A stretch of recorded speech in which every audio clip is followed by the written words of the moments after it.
You know what estranged parents are feeling to do? To walk through that door. They always say when one door closes, another door opens. And I truly believe that. I know it's tough when your kids leave because I've been going through this for 15 years. I don't even know how many days, weeks, hours, months, etc. it is. I couldn't even tell you. I lost track long time ago. It took about 5 years for me to put my big girl pants on and start getting out of the house. You remember when Dorothy landed in Oz and she opened the door and stepped out into Munchkin Land? What do you think would happen if Dorothy had said, "No, I'm just going to stay in this house and I'm not going to go anywhere"? I'm absolutely not. They took my Auntie Em, she had Toto, and this and that. But the life she knew, it was gone. She was in a whole different place. And that's what happens to estranged parents when your kids leave. Your house is different, your world is different, your mindset is different.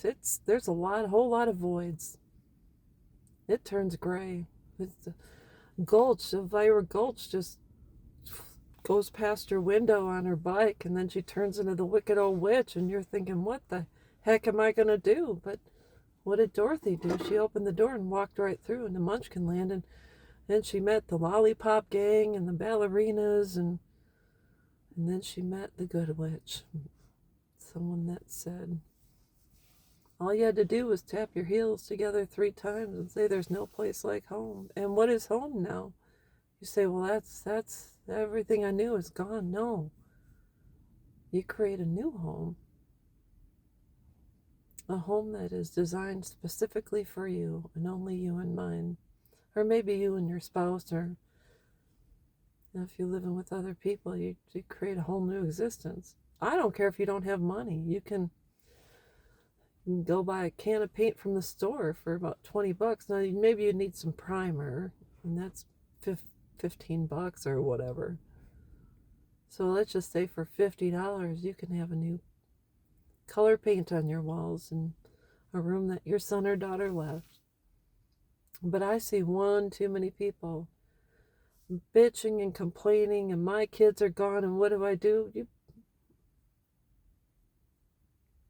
I can say, well, you can sit at home and cry. You can cry over spilled milk. Heck, you can cry over spilled water if you want to.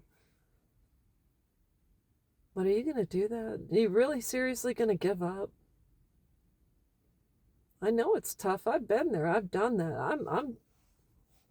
There was a point in time when I checked myself into the VA hospital because I said to myself, it's not that I didn't want to live, but I didn't want to live like this anymore. I was waking up with panic attacks, anxiety, headaches, this and that. I was at the end of my rope. I said, this is not an existence I want to reside in anymore. So I had to go to the VA. I was inpatient twice. First time 3 months, second time 3 months. I stayed in another room with a girl. She tried to take her own life. That was not pleasant. So I'm not saying inpatient is easy, but it saved my life. Why? I had to be saved from myself. I had to be saved from my mindset. I had to be saved from my old ways of thinking that said, oh, if your kids are gone, your life is done because your identity, that's all you were worth. So I had to build. I had to rebuild. I had to open that door. I had to continue to open doors. Even when I don't feel like it, I have to open the door and walk out of my house and see the sun. And that's all there is to it. So I don't want to hear excuses anymore. I could give you a million one excuses as to why I should just stay home, but nah, there's way too much to do. So anyways, that's all I've got, and I will be back.